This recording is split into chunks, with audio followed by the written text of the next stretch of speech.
Hello and welcome to This Album with me, William Han. It's the podcast where each episode, a guest and I are going to deep dive an album of their choice. It could be any artist, any genre, any year. But what I really want to know is the emotional attachment my guest has to the album.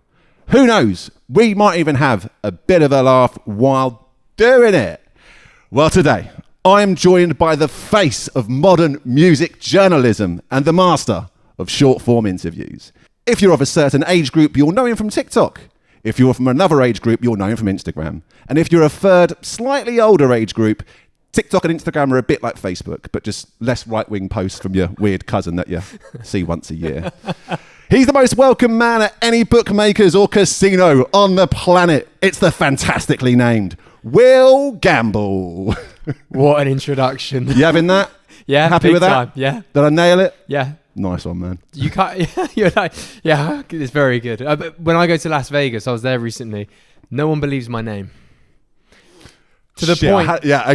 Okay. When you check into a hotel, right, and you have to give over your passport, and they'll look at it, and it does say William, and then it has my middle name's Gamble, and they'll be like, "This can't be for real, sir. This is a place of business. Yeah, please. Like, you know what it's like over there. It's like very serious." And especially when you book book a reservation at a restaurant, sure. saying Will Gamble, because that's your by name. William, as you do. You go I by do. William. Good names on us. We got some good names. Great name, but they don't believe it. So I like that you picked on that. That's very good. That's a big first world problem, though, isn't it? Yeah. Oh, I it's can't very book a yeah. bougie restaurant in Vegas because of my incredible name. Not that I do, to be honest. You got to eat Subway when you're in Vegas. Words in your mouth, it's so expensive. Jesus. Yeah, I like other than trips to Vegas, how's life treating you? Yeah, very well, actually. It's been an incredible start to the year, to be honest. I mean, to be transparent, this time a year ago, February the 18th, 2024, I did my first ever interview. So we're literally February the 20th today. I know this will come out later. But yeah, it's been a whirlwind of a year, and the start to the year has been insane. Well, huge congrats on this, Will. Yeah, thank you. For those that don't know about you and what you do, I mean, why don't you tell us, Will? Yeah, so basically, in short, what I do is I have a short form sort of interview style called Favourites, which I've done with a vast array of bands. Drop some names, Will. Drop some names. Oh, I don't like this. First interview I ever did was a band called Simple Plan. Massive. One of my favourites as a kid. I'm Just a Kid's their song. You may have known that. Especially the younger generation, if you haven't heard of Simple Plan, you'll know the song I'm Just a Kid, or the Scooby-Doo theme tune. They wrote that. They wrote a Scooby-Doo theme tune? Yep. Banger alert. Yeah, oh my goodness. And if you see them live, when they play it live, they bring out like dozens of Scooby-Doos, people dressed up as Scooby-Doo, and it's brilliant. I've underestimated Simple Plan. They sound like a laugh. Oh, yeah. And they're a fantastic live band. Oh, sick. So I started off with Simple Plan. I've done a few videos with them, but everyone, I mean, the biggest name I've done is Bon Jovi. Big. So John Bon Jovi, that was quite a day. Blossoms, The Libertines, Teddy Swims, Baby Metal. That was amazing. One of their first ever, I don't know if you know Baby Metal, but one of their first ever interviews on camera in English. So they're a big J metal band. You got the scoop. Got the scoop. You're the first person to do it. Not the first. I didn't get the scoop. I wasn't the first to do it. But lots of artists like that. And then most recently, earlier this week, this week, on Tuesday, I did it with the Williams F1 team. So Carlos Sainz and Alex Albon. Another great name. Oh, the Williams. Yeah, there we go. But there's a lot of Williams coming up here. Very, very true. But it was insane. And it's the first time I've ever done it with a non-musical artist. And it went really well. Great. By the time this comes out, the main video would have been out. But the teaser video I did somehow I think it's probably nearly at 3 million views at this point. And it's only been out for 3 days. Well done, Will. Yeah, best video yet. And I was super nervous going into that one because could have just not landed very well. And it was very funny because they like music, but not to the extent, obviously, that musical artists do. Sure. And we got some funny answers. So they were great guys, great team. So with that in mind then, what would you consider like a successful interview or like a slightly more difficult one? I always say when I'm chatting to like the artist team before, because I never like to talk to the artist themselves because I don't want them to know what I'm going to ask. Yeah. So I say, right, I will do this. These are the questions if they want to sort of pre-approve them. Sometimes they do, sometimes they don't. But please don't show the artists. And none of the artists or people I've interviewed before have ever been shown the questions because as soon as you do that, they start thinking. And when I sort of do the little bit before the interview, I always tell them, I'm going to start off a favourite band of all time. and then favourite song of all time, and then I'm going to go. And then we sort of go into different random areas. And it's always the most spontaneous ones. Sure. And I always say to them, don't try and be cool, because people try and be cool. They'll try and say like a really cool band. And you're just trying to be cool. It's better if you just say something that you don't think's cool. And at the end of the day, there's no band that isn't cool. With that in mind, how cool have you been with your choice today? I don't know. I mean, this is generally one of my favourite albums of all time. Sure. So, pardon the thing, favourite album, favourite this. I've never actually asked an artist their favourite album of all time, but maybe I should. But I think that's very long-winded. It's quite hard. When you reached out to me... There's a reason these episodes take 45 minutes to an hour. Yeah, and with me it might take longer, 'cause I like to talk. But I wasn't trying to be cool. It's just an album that means a lot to me and has stuck with me. And, I listened to it in full probably 2 or 3 times in the last day, but on the way here. And then I went into some bit heavier stuff to sort of get in the mood again. But it's an album that you can listen from start to finish. And I think in modern music... from talking to people, people are trying to write the next hit single or the next TikTok song, the next Instagram song. But this sort of area of music, well, not this area, this time in music when this album came out, there's some bands writing some fantastic albums as pieces of art from start to finish, not just trying to write a hit single, which, a lot of respect for them. Absolutely. So would you say the artist we're discussing today is kind of your bread and butter and quite reflective of the music you listen to, Will? So recently I've been listening to a lot of sort of heavier music. So Simple Plan, Green Day, getting back into that. Offspring. I was very fortunate. I hosted a Q&A with the Offspring. Oh, sick. And of course, they're big hits, but I got into the deep cuts as a part of that, like really learning about the band a bit more. So a lot of them. Black Sabbath. Pretty big, pretty heavy. Pearl Jam. Pearl Jam have been a big one that I have always had respect for, and I knew some of their songs. But recently I've discovered songs like Yellow Ledbetter, which is, I don't expect you to know it, but I've only got into them big time like the last year and a half, and I've been enjoying them a lot. So that's the big recommendation. Yellow Ledbetter. Yellow Ledbetter by Pearl Jam. Okay. Oh, wow. That could be like top 20 songs of all time in my eyes now. Big and I only discovered it a few months ago. So yeah. Noted. Pearl Jam, big ones. So yeah, this band aren't as such there, but I listen to a lot of this sort of genre that's creeping around still. So Blossoms, one of my favorites. One of my favorite bands out there. Blossoms, that sort of genre. You can still see it. Maccabees, Foals. You know, I'm getting close now, so I'm getting warm, but I don't want to give it away. Well, look, I think you've said enough. Quite frankly, Will, you listed a whole bunch of my favourite bands, but they are not who we're discussing today.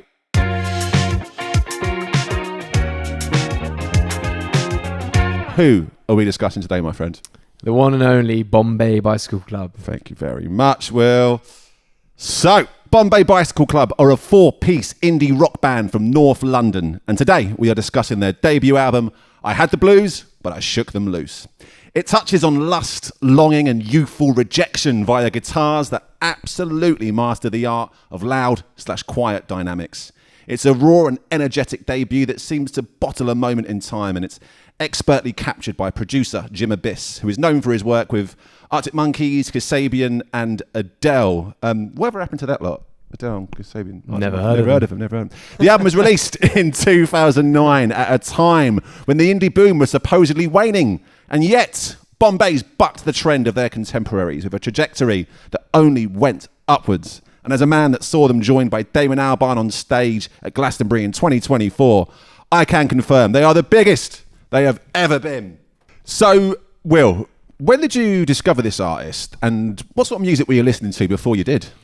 So that's a great question. I know you sort of preempted this one beforehand. So this, we were chatting a little bit beforehand. I brought the actual CD. So I know for you, those of you listening, you won't be able to see this. I brought the CD that I bought back in the day, because I was like, well, how on earth did I discover Bombay Bicycle Club? And there's a little clue on the CD. So still in really good nick here, I've got to say. Oh, I look after my CDs. Yes, you do. So recently, my mum actually dropped all my CDs around. She didn't want to keep them at home anymore. So I have them in my room. And the big giveaway here was in the top right-hand corner on the album. Can you see there's a little bit of sort of glue left over? I can. And I don't know if you remember when HMV used to do 2 for £10 CDs. I do, of course. Yeah, and that's what I was thinking. That's probably how I got into it, because when this sort of music, well, when this album was released, I was into new rave music. You're talking my language, Will. So this is the next one. I also brought something else, and I know you won't be at home. Okay. Do you remember a band called Hadouken? That girl's an indie Cindy, Lego haircut and polka dot dress. Okay, yes, okay, I now we're do, talking. Will. Yes, I do. So I was That is a hell of a piece of work. Look at well, this. I think wow. I don't know if Hadouken memorabilia goes for much, but for those of you listening out and about at the moment that can't see this, This is awesome. the Fuck. Hadouken mixtape, Not Here to Please You. And they released a USB album, well, mixtape. And I remember this was at HMV. And I this is the sort of music I would buy full price in HMV, right? Yeah, Anything yeah, new rave. yeah, So like Klaxons, Does It Offend You? Yeah. Party Shank, if they ever release a CD, I'm sure I've got that. Simian Mobile Disco, that kind of stuff. That's my thing. And it was really interesting. I was going through my CDs, and this sort of actually was near the B in the collect. Well, not that near, but it was in the same drawer as the Bombay album. And I thought, I wonder how this sort of translated over. And if you see, they did a remix of a Block Party song. I see it, the prayer. I don't remember that remix. And I know you had Russell on here as a guest. And I think they sort of, Block Party bridged that sort of new rave to indie like gap for me. Yeah. So I think, at that period of time, I was listening to Hadouken, this, that, and the other. And I would have gone into HMV probably 6 months after this Bombay Bicycle Club album came out. And it would have been 2 for £10. I remember other artists in there, like the Vaccines. That's how I got into the Vaccines, was the 2 for £10. Is that what the gap was between those two albums then? Like 6 months between Bombay's and Vaccines? No, whereas normally what would happen is the album would come out. Yeah. And then it'd be like, I don't know, $9.99 or $8.99 to buy the album. But 6 months after it would be released, it would then appear for the... So I would see the new albums come out. And to be honest, I've always had a thing about album artwork. And when you're asking what I do, I also, on my Instagram and TikTok, I go and try and recreate, now is one of my things I do, the album artwork. So I'll take the vinyl there. Yeah, great. And then I'll go and like sort of superimpose it in real life. So amazing. It's so fun. And I've actually looked this one up. But I think I've always had an eye for this album. And again, for those of you listening, the album artwork is actually, it was shot in somewhere in America. I was going to say South America somewhere, wasn't it? Yeah. I don't know if it was USA somewhere. Maybe it was Chicago. I can't remember. But what the album artwork is there's a group of sort of university students, and they are throwing a guy up in the air using a bed sheet, basically. So that's the album artwork. And I think that probably stood out to me quite a lot. It's quite a graphic. And I think I'd have seen the album released and like the name, the curry restaurant chain, Bombay Bicycle Club, you can't really go wrong with that. And that's how I would have bought this album. So you were gravitating more towards the cover and the name as opposed to anything musically at this point? Yep, 100%. But again, that bridge, because I was walking around, I was just with some people at Red Wing Shoes, shout out Red Wing Shoes, and I got this out the bag, and I was actually showing them, we were chatting about bands and stuff, and I was showing them the Hadouken mixtape, and they were like, wow, we remember this. And we were walking around, I don't know if you were like me, but in girls' skinny jeans, yellow, green, blue, you name it. Because you couldn't buy skinny jeans for guys back then. Well, I couldn't. I don't know if you had a shop near you that could, but I didn't. I remember the first skinny jean purchase, right? So I grew up in suburban London, in Ruislip. And we went to Primark one day, me and my mate Andy. So we're going to buy skinny jeans. The day is the day. Primark. We went to Primark, went to the ladies section in Primark. Yep. And he's found a great pair of girls' jeans, skinny as fuck. Brilliant, looks the business, and Andy, that's the one. Got it, perfect. He's turned around, and on like the arse cheek, there was like pink stitching of a heart. I was like, oh, Andy, we've got a problem. We've got a problem. I don't think that's quite what we're going for. So with that in mind then, actually, what was your sort of worst fashion faux pas of like the 2009, 2008 new rave era? God, you're hitting me deep here. I remember there's a picture of me with my siblings and my dog at the time. I somewhere in London, maybe it was Covent Garden, but I went out in yellow skinny jeans. I had these blue. Who remembers? Do you remember a band called the Click Click? In my white night dunks. No. They did a song about night dunks, so I bought some blue. They were definitely fake, probably off eBay. Blue high top night dunks in blue. So they had blue shoes, yellow girl skinny jeans, and then I had a green hoodie. Yes. And I look back at that picture and I'm like, what on earth? I look like a vegetable, I think. I didn't even know how to explain it. Exotic fruit, maybe. Yeah, I remember I was with my family. I think we probably went, I don't know why we were there. But my mum and my great aunt were just like, what are you doing? I was like, I look cool. I don't care. I'm going to back it. This does ring a bell. I remember it would have been the 2006 World Cup. There's a photo of me at Auntie Tracy's house, and I'm wearing my England t-shirt. Yeah. But I've got to windy it up a bit, and I'm wearing a fucking shit Trilby hat. Like, just trying to get some kind of like P. Doherty-esque points. Yeah. You don't need to wear the Trilby as well, Bill. It's all right. We get it. You like guitar music. Did you have the feather in the hat as well? No feather. Feather-free zone. I looked enough as a cunt as it was, Will, without adding any more to it. But I'm a bit intrigued by this CD side of things then. Yeah. So let's set the scene a little bit. Like, where would you be going CD shopping? Where's home for you? I grew up in Fulham. Yeah. And it was on the way home. There was a HMV in Putney. It's gone now. I think it's now a Poundland, which sadly says a lot about physical music, I guess. And culture as a whole. And culture. But I used to, on a Wednesday, on the way home from school, I would go past this HMV when I was changing buses, and I would always try and pop in there and just see what was around, because that's how you used to discover music. Obviously I had MySpace and stuff, but we're going back to like 2007. Like, you just have a family computer. You kind of forget about that now.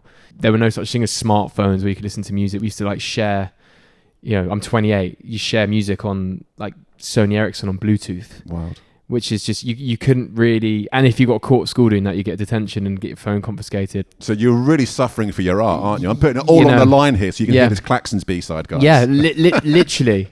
I mean, I remember getting, what was the Foals song? Is it Mathletic? Hummer, the song. I remember getting that. And if I'm honest, at the time, Foals was one of my favourite bands. I didn't really like it, but I liked it just to try and be cool. I was a bit like that, you know. I was like, I'd be cool. And then I heard, was it Cassius? And I was like, or Balloons. No, Balloons. And I was like, oh, this is just... What about? But anyway, we're digressing here. But yeah, so I remember that, and that's where I'd have picked this album up. And I think honestly, the name, the album artwork, which it's one of the best. I mean, imagine having that poster in your room as a kid. I didn't, but I had a Hadouken one. Of course you did. Music for Accelerated Culture. What an album! What amazing graphics that is. I've still got the poster rolled up somewhere. Maybe I should get it out and put it on the wall. That'd be cool. Well, with that in mind, then, how important has the whole sort of imagery and fashion and branding of this band and bands in general been to you and your enjoyment? A lot, I think. Yeah. I mean, come to think of it, I've never even thought about it until this conversation now, but a lot of my favourite bands back in the day have amazing graphics, I guess. Like Green Day is another one that when I was young, and I still love them now, like the American Idiot stuff with the hand grenade. I mean, that's quite an empowering piece of art. And yeah, Bombay Bicycle Club, Hadouken, who else have we got? Foals. Even to this day, they still have very good album covers. But yeah, I've always seen albums and stuff like this as a piece of, like a whole piece of art. Sure.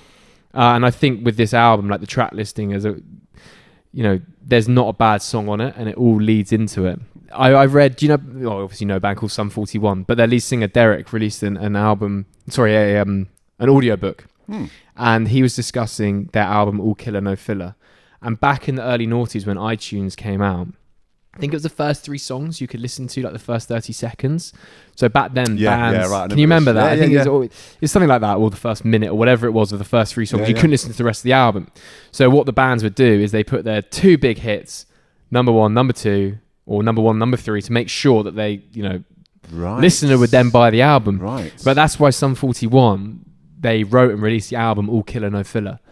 If you think about this album by Bombay Bicycle Club, the first song, Emergency Contraception Blues. What a title, by the way. Which is an amazing song.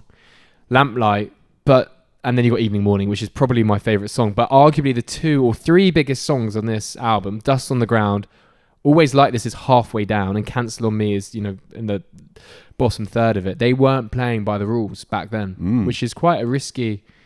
an interesting move to do, but it builds to that. But we'll get onto that in a minute, I guess. I love it.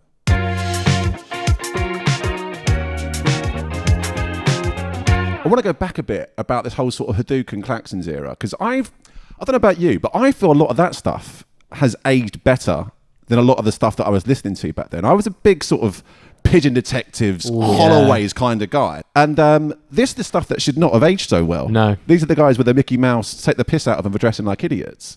What do you reckon? What stuff from that era has aged well and hasn't aged well for you? Do you know what? I would love Hadouken to come back. That would be amazing. I know Does It Offend You? Yeah, tried. Did they? A couple of years ago. I don't know if it's post-COVID or pre-COVID. They did a run of shows. Sadly, didn't get to see them. Klaxons, obviously. I'd love to see the Klaxons back, Honestly, man. I think if Klaxons came back, it would be like they'd announce all points and it would sell out. Like, don't get me wrong, you know, other artists are doing things like that and getting great ticket sales, but it's not selling out instantly. I think if Klaxons did it, I don't know.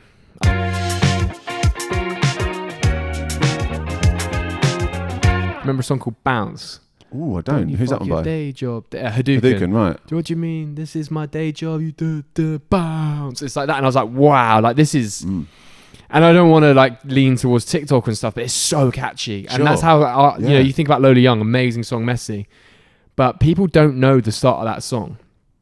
They know the and I'm too messy. Which There's is a whole amazing. other song there. but that is the 30-second snippet that's been, you know, booting off on TikTok since October, I want to say, and it's only hit number 1. So I know that she and the team only released it at the start of this year properly, so it went to number 1, which quite rightfully deserves so. But that's how people, you know, they're finding music through 30-second max, and this kind of music, new rave, Klaxons, Does It Offend You? Yeah, like that. We Are Rock Stars, Does It Offend You? Yeah, like that's an amazing, catchy, you know, opening. So if this came back, maybe I should try and get involved. Maybe I should try and make Hadouken go viral. I see an opportunity. yeah.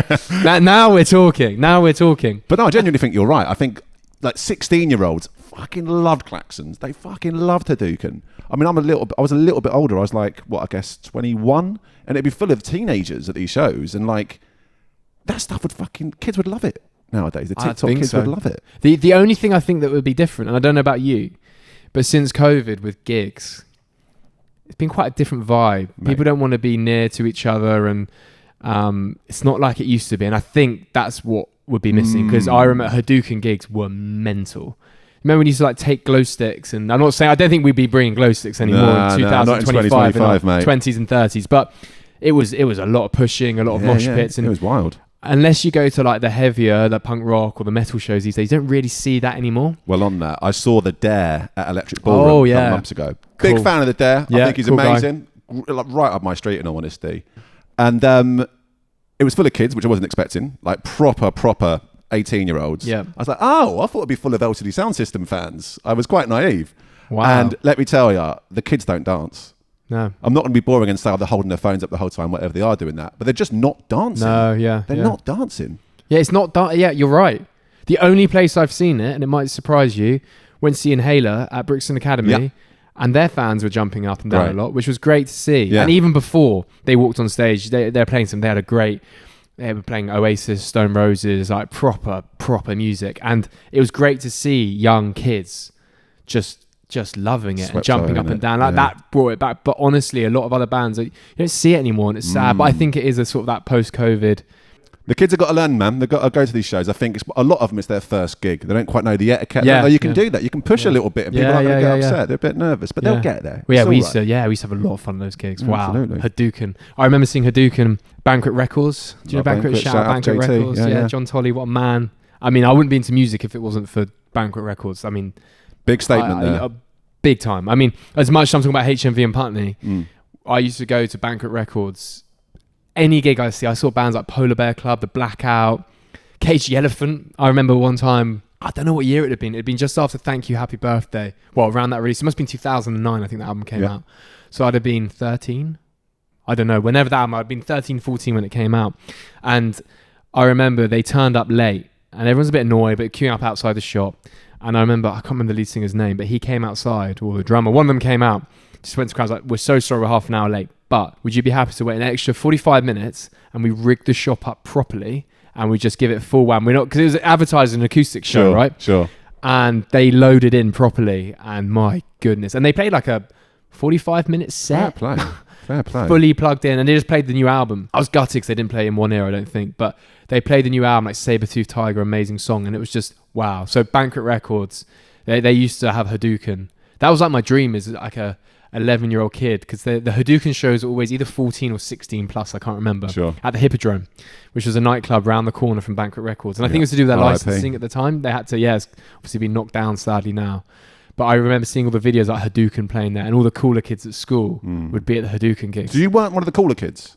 Well, I was old, the older, cooler kids. I wouldn't say I was cool, but like I was. Sounds like you're one of the cooler kids. I don't know if it was cool to be a. I don't know. Was it cool to like Hadouken back then? I think it was cool to like, enter Shikari. Okay. That's a band I love, and I still love. Wow. And I had the honor of interviewing them actually, and they were the nicest. They're the good guys, like, aren't they? Yeah, and they're so intense on stage. In real life, just the coolest guys. Yeah, sick. And so unbelievably talented. And I hadn't seen them play since COVID. This is at Download Festival last year. And I only learned recently that the drummer does the on-stage graphics, and Rao, the lead singer, was doing the most amazing. He'd go up this like elevated platform, punch the floor, and you just see all this lighting come down as if it was like rippling. It was the most insane show. Like if you get the chance to enter Shikari now, you're not going to see like the old school Enter Shikari. They still play a lot of the old songs, but it's very different, and their live show is amazing. But yeah, I remember it was really cool to like enter Shikari, and I remember we used to watch that Sorry You're Not a Winner. Yeah. Remember that? Of course. The early videos. They filmed it, didn't they? The videos literally at a show somewhere in a room somewhere. But we used to play that and have our own little mosh pits, like 5 kids just trying to lump each other. To enter Shikari. Learning the ropes. What a band! What a band! Well, on that then, what's been your gig going experiences watching the Bombays? How many times have you seen them? So this is a fun fact that I've always said, and I think they're going to be beaten soon, but I saw them 13 times before they went on their sort of break. Oh, so I'm at 14 now. Will, this is crazy. We're almost nearly matching numbers here. Really? Have a stab in the dark. How many times do you reckon I've seen Bombays? So it's not far off your 13. But I'm counting post-COVID as well. Okay. I'm going to say 11. I've seen them 19 times. Oh, so you've beaten me. No. I've seen them 19 times. I know. I'm surprised myself with that. That's mental. It's mental, isn't it? It's a lot. Where was the last time? Glastonbury. Yeah, Glastonbury. Yeah. And obviously I'll be watching at All Points East this year. Yes, Thank for you the very much. Maccabees. Don't mind if I do. Probably the best gig lineup. Yeah. Outside of Black Sabbath, I don't think anyone's going to beat that, and nor can anyone afford a ticket to that. But shout out to Black Sabbath doing that for charity. What an amazing thing that they're doing up there. That's going to be incredible. But outside of that, the Maccabees reforming. That's huge. Big day for the culture. And Bombay. And who else is on the list? The Cribs, man. Cribs. Ryan Jarman, the Jarmans. Yeah. Men's knees, women's knees, whatever. Unmissable. Wow. I saw them at Banquet Records too. Amazing. Yeah. That was my first gig outside of COVID. Is that the one you're on about? I'm talking pre-COVID? way pre-COVID. I was like, I'm talking 2000. But anywho, so what has been your Bombay's concert going history then, Will? So, I can't actually remember the first time I saw them, but I've picked 2 that I want to talk about. Please. One was 2011 Underage Festival. Do you remember Underage Festival? I was too old for it. Were you too old? That honestly, what a thing. It was incredible. Oh, it was amazing. The lineups were just amazing. Yeah. And I can't begin to imagine what it must have been like as a 13, 14-year-old let loose in paradise. It was just... It must have been amazing. Bonkers. I think, was it 16 and under 18? You had to be under 18, I think, because it's underage. Right, that was under 18. And 2011, so I was born in 96, it was on my 15th birthday.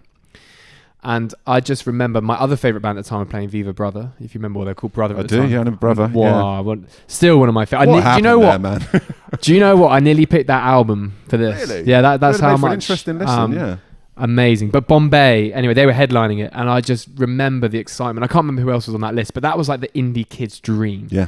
I think the other festival, like Maccabees played, Foals played, and it was just incredible. So that was the first time I ever saw them, my 15th birthday, and it just felt like such a moment that a band I'd loved for so long. When did this album come out? I think it was 2009. So I'd been a good year and a half into loving them. I've probably seen them a couple times before that. I'm probably thinking like Brixton Academy. I think I saw them there. I can't remember, but that was just felt like such a big moment for me, and I was there with all my best friends. And I think tickets back then were like £25, £30. Is this manageable? If isn't that, it? Maybe, if that. And it was just such an amazing time. But the one that stuck with me the most, I don't know if you were there. Probably was, but go on. Earls Court. Yeah, I was there. You were there when they brought out David Gilmour. David Gilmour supporting. Yeah. I mean, Peace. They're an amazing. I saw them last summer. Yeah. Amazing band. So we're not talking about Bombay too much here, but we love a tangent. We love tangent. We love a tangent. Just love all these different bands. But Peace supported, and I remember at the time, obviously growing up in Fulham, being nearby Earls Court was like, I never really appreciated at that time how important that venue was. Yes. B, how close it was to me. Yeah. I thought it was a long way because I don't know why, because I got a bus there. Now I literally live very near to it. It was like a 25-minute walk from home. Yeah. But I was too young really to sort of realise how I think when you're important that 15, a venue was. 20-minute walk's quite intimidating, isn't Yeah, it? You're probably. like, what are you fucking doing Yeah, with that? Like, exactly. as it comes like a younger man, it's like 20-minute walk sounds lovely. Yeah, no, exactly. and technically it was 2 stops on the tube line, Sure. which is mental. Well, 3 actually from where I lived, but it was a 20-minute walk. It's like, what were you doing? But I will never forget walking outside that venue, and people, it was such an amazing set. They brought out a few special guests. They brought out David Gilmour, Pink Floyd. Mm-hmm. Obviously, they had the most legendary shows there. They played, I think it was Rinse Me Down he came on for, and then they played Wish You Were Here, which at the time, I was just sort of discovering music like that. Sure. And David Gilmour came out, played that, and I was like, wow, this is insane. But I remember leaving the venue that night, and it was just like, so much history has happened. You know, it's where the Brit Awards used to be. That's right. You know, that's held. what I was associated with. Definitely. You know, the Stones used to play there all the time. David Bowie used to play there. Pink Floyd. You know, you've had everyone has played that venue, and it just got knocked down. And I think they did it in such a classy way. Yeah. To end it, I can't remember the last song they played, but it just felt very, very special. It was the closer from that album, which is a song they haven't gone back to. What's it called? I'll find out. But it's the song that closed that album. When you let me down. I can't remember, but it's banging. It's such a good song. And they haven't played it again since, I don't think. Really? Yeah, they're like an extended 10-minute version. That's and an amazing fact. Okay, I'm going to look that. I could be wrong, but I'm pretty sure they've definitely not played it since I've seen it. But I think David Gilmour, is he the lead Jack Steadman's godfather? I think it's his father. Yeah, godfather, exactly, yeah. Because I know David Gilmour gave Jack his first guitar. Exactly. So I didn't realise that. That's what they said on stage. I went for David giving me this guitar. I wouldn't have probably done this band and stuff. And then no one knows. At the time, if you were there, you had no idea who he was talking about. And he just said, please welcome to the stage, I think, David Gilmour. And it was like, whoa, hang on a minute. There's special guests, and then there's special guests, right? Yes. Can you imagine that, being out and him being your godfather? It was just the coolest thing. Yeah. I actually watched a video back earlier today of him doing it. Oh, right. Cool. It was just... I've not watched that back, actually. I'll check it out. David Gilmour sounds so good. And yeah, a very special. So that was my favourite time. And do you know what's interesting is when they sort of announced that they were going to go their separate ways for a period of time, I can't remember the year it was. If I remember correctly, it wasn't till after that. No, it was after that. It was like 2016. I don't think they did anything for like 2 years. That's right. Then they said, we're going on a hiatus. Exactly, yeah, that's right. And I then vowed to never see them again. I've had this opinion with one other people, yeah. Specifically with Bombay? Not with Bombay, I had it with Blur. Okay. I remember seeing them at Glastonbury in 08 or 09, whatever it was. And a year or two later, it was at Coachella, they were playing there. Yeah. So I'm not doing it. Even though there was even at Hyde Park concerts. No, I'm not doing it, man. I'm not doing it. It's too perfect. It's too perfect. Fucking get over yourself, man. You know what I mean? Well, I did. Good. Talk to me. Did your mates give you loads of shit for it? No, not even that. Because I've got mates that like Bombay, but I was always like the number one. Like, I was Mr. Bombay. Do you know what I mean? Like, they were my favourite. But no, it was at Glastonbury this year. So that was your first time since I was called? Yeah. Oh, that's a big gap. I honestly said I was never going to see them again. Well, that explains your 13 to my 18. I've watched them those times in between. When it just stopped. Exactly. So if you think about it, I only really had 5 or 6 years of seeing Bombay, but I've seen them a lot. Yeah. I remember one year, I think I've saw them 5 or 6 times. They're amazing. But yeah, I vowed to never see them again. Yeah. And they were playing Glastonbury as a Gap, and it was one I was going to have a bit of a break, and then I heard a rumour on the grapevine that Damon Albarn was coming up. Yeah. I think I was pretty confident that was going to happen anyway. Yeah. I mean, everyone knew. Yeah. And I was like, oh, wow, I'm going to go see arguably one of my favourite bands of all time again. And I said I'd never see them again. Yeah. The only other band I've said that about is Radiohead. Okay. I saw them headline Glastonbury in 2017. I've seen them once and I will never see them again because it was so good. It was just like... I love your stubbornness, Will. Really, I do. Yeah, but there's only been 2 bands and I broke it for Bombay, and that set, I was so happy. The sun was out and hearing those songs live again, because I still listen to them a lot. Sure. But hearing those songs live again was just amazing. And they're such a tight band. Yeah. And you always forget that sort of samba influence they have when they play live. I remember watching on TV when they played, I think was it Glastonbury or Reading back in the day? I wasn't there. And they brought out the samba. Yeah, that was the John Peel stage, wasn't it? Yeah. Okay, so it was Glasgow. And I remember watching that on TV and I was like, this just takes it to another level. Yeah. And they're just an amazing live band. And hopefully one day I get to interview them. I actually have the poster, and I never, when I do my interviews, I've never asked anyone to sign anything, whatever. I would break that rule for Bombay. Yeah, nice. Because I've got the poster from Earls Court rolled up. It's not framed. And I always thought one day, hopefully I get to meet them and just say, like, I love you. Can you sign this? And I'm going to put it on my wall. They're probably the nicest boys in the world. I think you'll be just fine. Good. I think you'll be fine.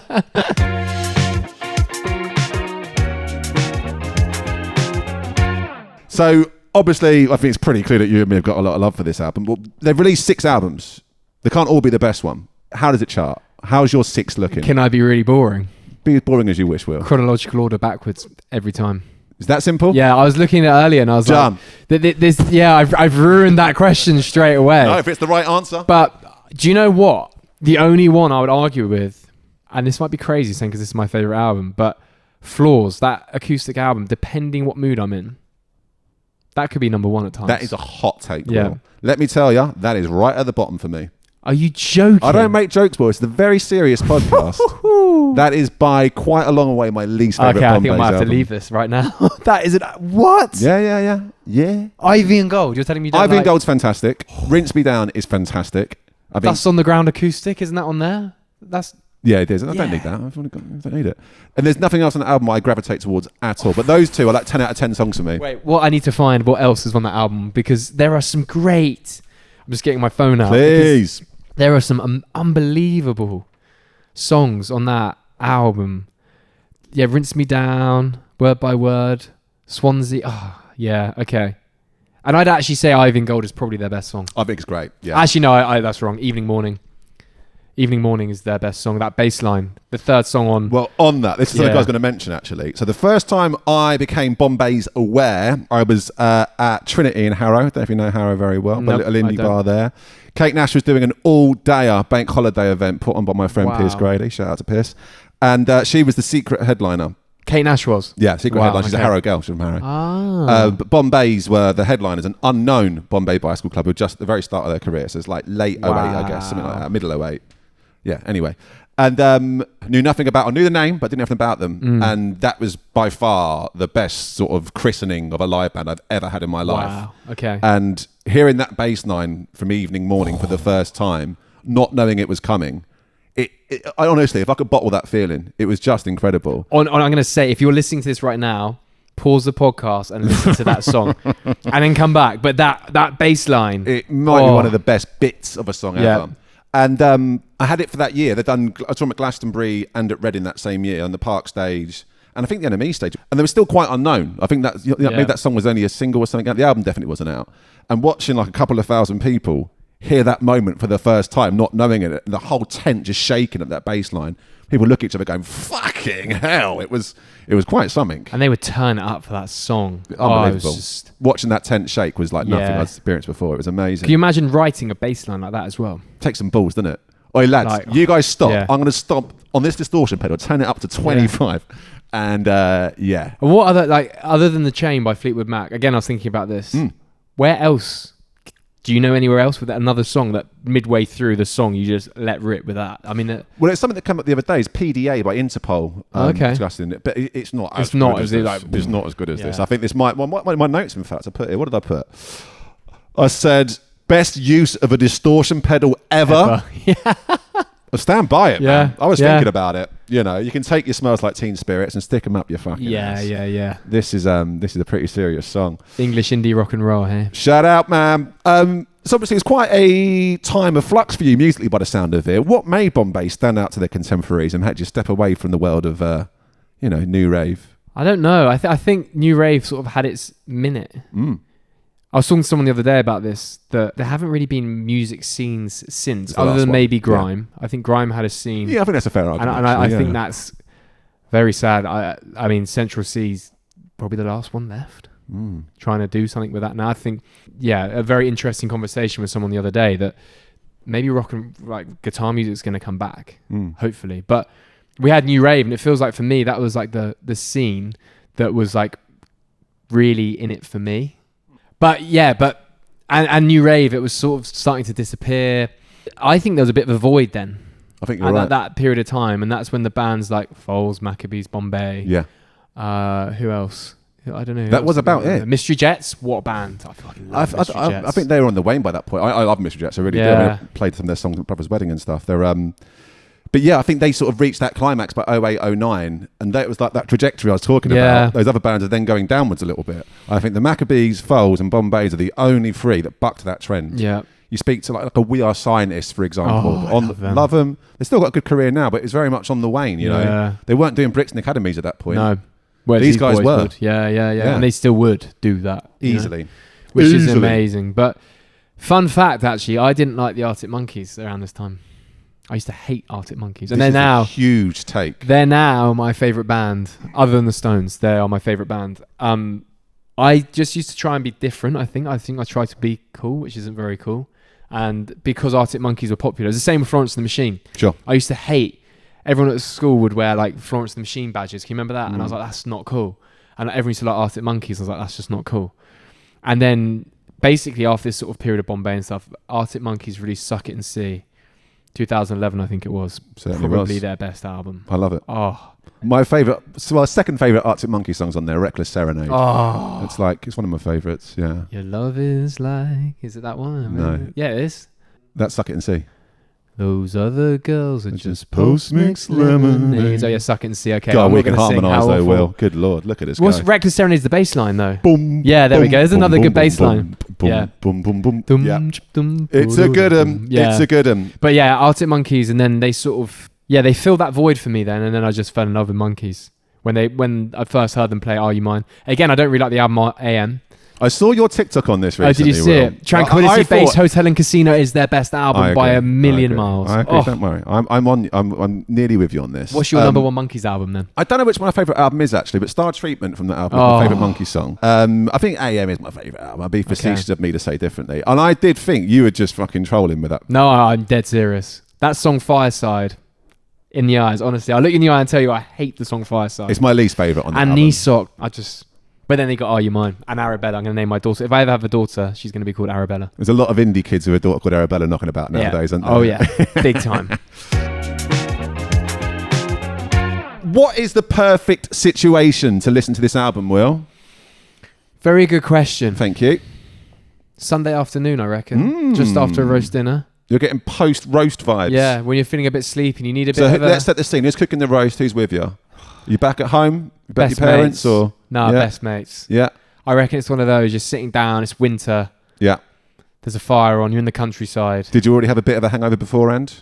Yeah, maybe a little Yeah, bit. yeah, You maybe yeah. on holiday with your friends. Not that I'd ever do this, but Yeah, in sure, the yeah. countryside, Don't I'm let the picturing truth get in the way, Will. a It's fine. massive manor in the middle of nowhere with your mates. You got a record player. You got some vinyl. Not that I do, sadly. I've got floors, but I don't have this. I don't think. And you're just finishing. Got a bit of red wine left. Yeah, you put yeah, this yeah. on because it's not too intense. Nearly as good as the album Floors for a dinner party. That's when the guests are coming through the I door. play that. I've got people coming around for dinner tomorrow, and Floors is on the. Yeah, it'll be played on. I the look record forward player. to their feedback, Will. It's quite emotional in places, this album. You ever cried listening to this album before, Will? No, I would say I've done. Are you a crier? I don't know. No, I do. It's 2025, I Will. do, I You can do. fucking cry. I cried to Elton John. Mm. I think that's the only Elton John and Lewis Capaldi is the only time I've cried to music. Interesting. And who does Chasing Cars? Snow Patrol. Well, they were aiming Yeah, for that. back in They the were day. trying Back to in the get day, I you used to to cry. cry to Snow Patrol, but no, not Bombay. I think it's too uplifting Sure. in a weird way. But I don't know. I think just when you think you might cry, I guess they just come in with a bass line or Sure. They'll get you boom, dancing boom, soon boom, enough. boom, Yeah. yeah. Too good. Yeah. I think I know the answer to this question. What's the worst bit of the album? I actually don't know. There isn't one. Is that what you're going to tell me, Will? I think I'm looking at it now. I actually don't know if there is. Maybe. Do you know what? If I'm being picky, the title of the opening song, "Emergency Contraception," Which I think from Lewis. they dislike. And I'm saying before they don't like that. Oh, that do they song not? Title. Yeah, I'm I trying to didn't hear know them that. saying it for an Well, interview. that's the only thing as a kid. I didn't really get it. I didn't like it. And I guess if I'm being so picky, I mean, come on. If you're saying the only thing about an album you don't like is the title name of a song. a title of a song with no I lyrics. love the artwork. I love the logo, like the color of it. It's just a masterpiece. Yeah, I think that's a really good. An amazing album that has so many memories in it for me. And we're getting some more of the specifics of the songs. Well, what do you reckon? What's the best bit of the album, Will? Evening Morning, that bass line. We spoke about it before, Yeah. and it's interesting. Like I used to have the cool kids at school where they were my best friends. They had a band. And Cool kids always. yeah, they did. And I wasn't cool enough. I used to try and teach myself to play guitar. But I went round to their band practice one time. It was just three of them. And one of them had actually left and gone to a different school. But they're still a band. They're still like cool. And I went round to watch him because I hadn't seen Jake in a while. And he came down. They're doing band practice. A place called RMS Studios. Lots of, if you like music, a lot of people know that. It's like rehearsal space under a bridge in it's actually in Fulham, but under Putney Bridge, under the railway bridge. And there's a lot of amazing people I've played there and bumped into even there. But it's just a rehearsal space. They were playing, and I went round to see Jake, and they're like, "We need a bassist." And I was like, "Yeah, I can play bass. Like, I can play a little. Anyone can play bass. I can play a D chord. Yeah. I can play a D chord on a guitar. I'll play bass." So next time, Jake brought bass along. It was this cool, like, purple bass. I still remember it. Could have been out of Blink-182, that kind of style. And I played that. Anyway, I started playing bass, and I eventually bought my own bass, which actually was a Squire, very cheap, like I think £150 bass. But nothing wrong with that. It was the black precision bass that Ed had from Bombay. I bought it because of him. And the only bass line I wanted to learn was Evening Morning. And we're like, we're going to write a bass line as good as this. But I remember the feeling, still probably one of the best feelings of my life, was being in this rehearsal room with my best mates. And we build up, and Theo will be on the drums, and I go in with that bass line, and still, it gives shivers down my spine. Now, being able to play that is so basic, but it's just so good. Well, on that, did you see about 2 years ago, they did the karaoke thing, Bombay's? I did see that. So, yeah. Were you there and did? I really regret not doing this, because I think that'd been one of my dreams, to play the bass line to Evening Morning with Bombay's. I'd probably say what it was. So basically, Bombay's invited a bunch of their fans to this thing they were doing at Rough Trade East. Really casual, really fun. And people, it was like a karaoke thing, but not just singing. People could play drums or the guitar, the keyboards, the bass lines. And sometimes it'd be 2 or 3 members of the band on stage. Sometimes just one of them. The idea was the fans come on stage and join Bombay Bicycle Club for the day. I think it may be the biggest music regrets of my life, not taking them up on that offer. I would love to have played that bass line. Can you imagine? Just stomp on that pedal. Yes. There's a question though. Any other song, what would you, and you could play any instrument, what would you do? Well, I still can't play the bass line to It's Always Like This. I play bass, I play guitar. Oh, do you? Nice. I just can't seem to get that bass line. And I've sort of stopped bothering, Will. I'm just not good enough. Yeah, it makes 2 of us. I mean, I don't think I've picked a bass guitar up in 12 years, probably. Well, that would I've got no excuse. I still play mine fairly regularly, and I'm still not quite good enough, Will. Any other songs you want to discuss here? We've still covered quite a few of them conversationally, but I want to go to Lamplight, Will. I think Lamplight is my favourite song on the album. Why? That's a great question. Why? There's a lot of breathing room in this. They don't come in too hard and too hot. This song's got a lot of space on it, and it gets loud at just the right points. Yeah, I agree. And there's something about those sort of last couple of, I don't know, when it sort of goes, there's really quiet guitars that dung, dung, dung. Yeah. And I can't work out why that affects me so much, but something really gets me with that, and it always has done. Yeah. And I can't put my finger on why. It's not even, it's fairly simple, but something about that guitar dynamic hits me in a way that I can't explain, which is great on a podcast, isn't it? Yeah. but you're right.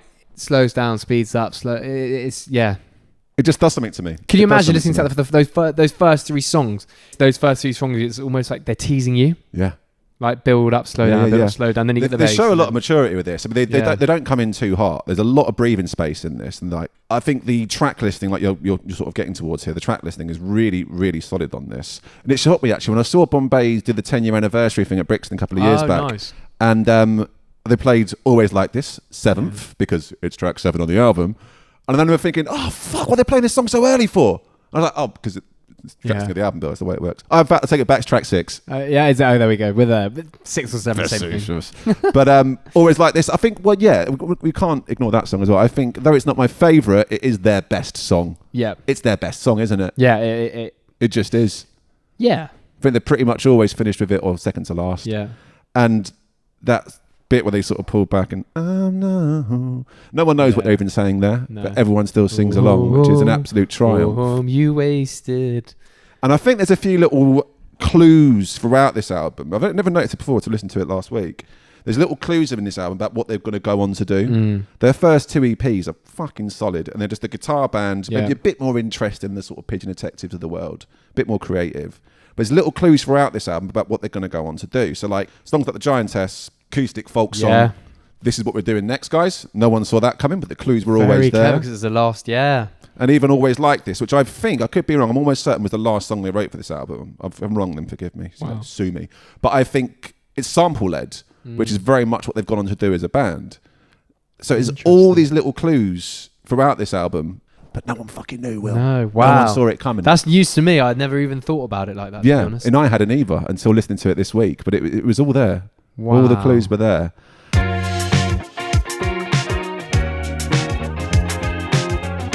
Well, we're nearly there, Will. There's one last thing that I've arranged for us. Normally, I arrange little quizzes for this. Uh-oh. And it's turned into more of a... And this wasn't the plan, honestly, but it has turned into a bit of a Will Gamble-style interview. And it wasn't the plan. So, 10 short-form questions for you, basically, Will. Okay. They're just vibe-based. Pretty simple. Okay. You up for it? On music or anything? Let's find out, shall we? Wow. Okay. No, I've kept it all pretty relevant, don't worry. Okay, Will, let's get into it. Question 1, Bombay Bicycle Club or Chelsea Football Club? Chelsea. Chelsea Football Club. Very little hesitation There's no hesitation there, I'm afraid. Chelsea, I'm Mon de Chelsea. Yeah. Question 2, evening or morning? I'm not, of course, to Evening Morning by Bombay. You're an evening boy? Yeah. Look at this man. If I can listen to that song whilst in the evening. Yeah. Now we're talking. Question 3, Ivy or gold? Gold, obviously. It's a silly question. We'd all be really rich if we just had loads of gold, wouldn't we? Fuck Ivy. There it is. I said it. It grows up my garden wall. I've got to cut it down all the time. I hate ivy. What I'd give for gold up my wall. Yeah. Question 4, lights out or words gone? Lights out because... Lights out. Evening. Yeah, evening. There you go. Question 5, Jack Steedman or Antoine Greizmann? Jack Steedman or Antoine Greizmann. Am I pronouncing that right? I'm not really a football guy, Will I? Am I pronouncing that right? Really don't like Antoine Greizmann, so I know nothing about the guy. What can you tell me about Antoine Greizmann? I think he scored multiple times against Chelsea when he was playing for Atletico. So I didn't know that. That was a better question than I thought then. Fantastic. Yeah, I'm pretty sure he's a very good footballer. Is he? Yeah, he is, and I think he's at Barcelona now. Okay. So yeah, Jack Thank Steedman, God you're here to dot my I's and cross my T's. Because I was trying to figure this question. I'm sure there's someone called Griezmann. I sort of Googled footballer Griezmann, and there you go. Anyway, question 6, Ed Nash or Kate Nash? Oh, Ed Nash. He made me play a bass guitar. Huge. And influenced me to buy a guitar that was the cheap version of his. So I think, that's a massive his impact on pretty, you. It's got to be Ed Nash. And actually, fun fact. I'm ready for it. When I used to write for university, like music magazine, when I didn't really know what I was doing in my life. And that's how I first got into, music journalism. And I then stopped doing it for the best part of 8 years. But I did one of those, when you can interview someone, but it's all done over email. So I sent him questions and he replied. And I used to put it on my CV that I interviewed Ed Nash. We'll have that. It sort of counts. So shout out to Ed. Question 7, Jamie McCall or Macaulay Cole, brackets kin. Who's that? Macaulay Culkin. Oh. Trying to make their names okay, we'll take Macaulay McCulkin. I can't even say it. Have a go, go on. Macaulay McCulkin. Macaulay Culkin. The actor. There you go. This time. To mix it up. There you go. Take that, Bombays. Question 8. How you doing, Will? Holding up there, brother? Yeah. Doing good? Yeah. How am I doing? I can see how you're going to get this one to rhyme. This is This is going to be fucking difficult. Okay. This is actually by far the hardest. Seren de Saram or William Hahn? It's the best I've got. It's the best I've got. I was going to say Surin, but I'm going to have to take you, aren't I? You don't have to, Will. I'm in the room with you. He's taking me. Out. It's William Hahn. Question 9. This one's pretty good. A different kind of fix or pick a mix with Little Mix? Oh, pick a mix with a Little Mix. What a day out, eh? Yeah. I've always been in love with Perry Edwards, so... Pick a mix with Little Mix. Yeah. Thank you very much. Question 10. I want to be your... Vacuum cleaner. Only pet was the correct answer, Will. But I'll take it. Don't worry. This has been fun, man. Will, you have been great. This has been a right laugh. Anything you want to shout out, tell the world about? Any artists you want to plug? What's been happening in your world? Come on, let it out. I talk about them a lot, actually. I've never met them. I've only ever seen them. A band called Keo. Don't know them. Yeah. How'd you spell that? K-E-O. K-E-O. And you can't find them anywhere because they haven't got any music out. But they are on Instagram, I believe. Well, they are because I follow them. Okay. I think they're going to be up there. Keo's year? Yeah, Keo's year. I think there you have it. Keo Band, I think, on on Instagram. And you seen them live before, have you? Or? Yeah, Oh, I did. I saw them. I went to some sort of like Great Escape launch thing. Oh, great. Yeah. They did like various venues around London, and Sick. they did all these different artists. And I actually had to leave very early because I can't remember. I think I was going away the next day. I was going away the next day at 4 a.m. But I saw Kyo were playing. They were third on the bill somewhere, so I have to be there. Well, there's your plug. And there's the didn't have a ticket, but I recommendation. somehow got in on the door, and they're really, really good. They blew me away. So, well, that's a really good point to finish on, Will, because you had to leave that show early to get to a flight. I'm flying to Amsterdam in the morning to watch the Libertines. oh, are you? I'll see you later. This has been This Album. Oh, I have been William come Hand. on. He has been Will Gamble. They have been Bombay Bicycle Club. Thank you very much indeed.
Exactly, yeah. I'm looking forward. Yeah, I'm looking forward.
I'm looking forward.